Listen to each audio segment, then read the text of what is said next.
কোনো রকম ডো তৈরি করা ছাড়াই ইনস্ট্যান্ট তৈরি করে দেখাবো এরকম চিজি পিৎজা রেসিপি। আসসালামু আলাইকুম everyone, welcome to Mampi's kitchen. যেমন সফট, খেতে ওরম ভীষণই টেস্টি। তো যখনই মন করবে তখনই এরকম ইনস্ট্যান্ট তোমরা পিৎজা বানিয়ে নিতে পারবে। তো তার জন্য নিয়েছি আমি 1 কাপ সুজি আর 1 কাপের একটু কম টক দই, দিয়েছি স্বাদ মতো একটু নুন আর 1/2 কাপ মতো পানি।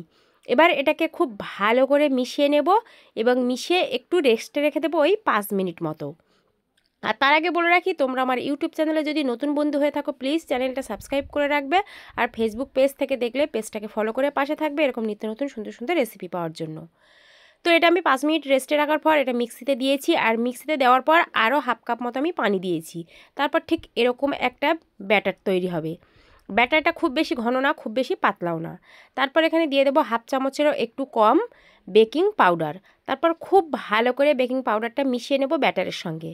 আর থিকনেসটা তোমরা দেখেই বুঝতে পারছো কতটা সুন্দর এসেছে। এর মধ্যে কিন্তু বেকিং পাউডারটা মানে অ্যাক্টিভ হতে শুরু করেছে।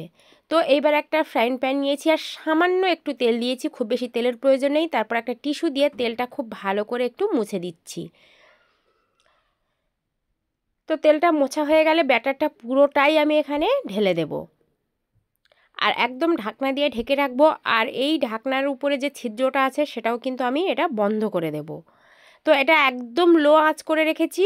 আর এটার সময়টা আমি নির্ধারিত বলতে পারবো না, মানে যতটুকু সময় লাগে শুকনো হতে ঠিক ততটুকুই রাখতে হবে।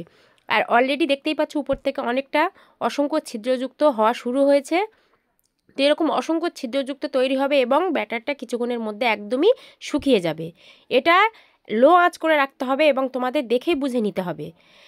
তো এবার আমি হাত দিয়ে তোমাদেরকে একটু দেখিয়ে দিই, একটু ব্যাটার আমার হাতে লেগে যাচ্ছে না, খুব শুকনো সুন্দরভাবে শুকনো হয়ে গেছে। তো এবার উপর থেকে একটা পাত্র দিয়ে আমি এইভাবে উল্টে আমি তুলে নিয়েছি।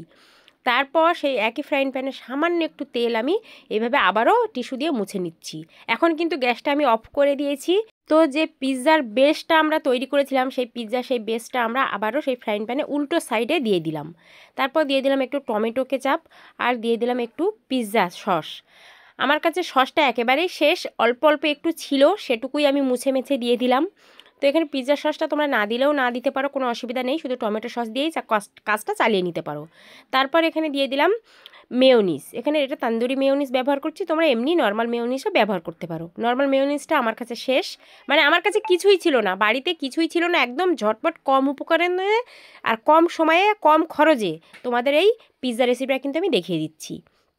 বাচ্চারা তো পিৎজা খেতে ভীষণই বায়না করে, তো ঝটপট ইনস্ট্যান্ট এরকম তোমরা বানিয়ে দিতে পারবে।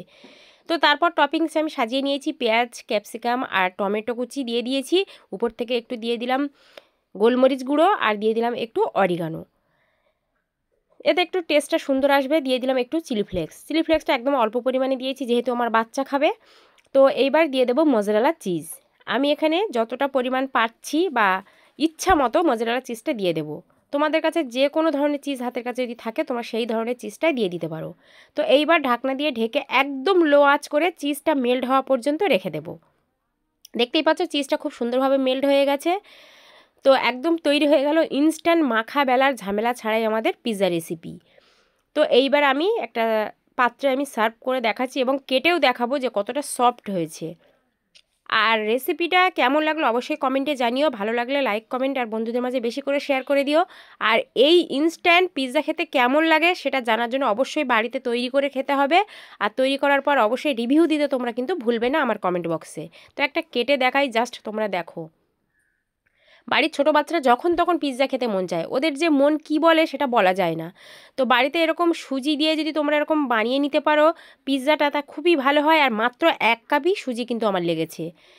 তো কেমন লাগলো আমার এই ইনস্ট্যান্ট পিৎজা রেসিপি বলে যেও তোমরা। আর ভিডিওর প্রথম থেকে শেষ পর্যন্ত যারা আমার সাথেই ছিলে তাদেরকে আমি অসংখ্য ধন্যবাদ জানাচ্ছি এত সুন্দরভাবে আমাকে সময় দেওয়ার জন্য বা ভিডিওটা পুরোটা দেখার জন্য। তো তোমাদেরকে একটু দেখাই যে কতটা সফট হয়েছে আর পুরো চিজি একদম। আমার তো ভীষণ ভালো লেগেছে এবং আমার বাড়ির বাচ্চারা সবাই ভীষণই পছন্দ করেছে।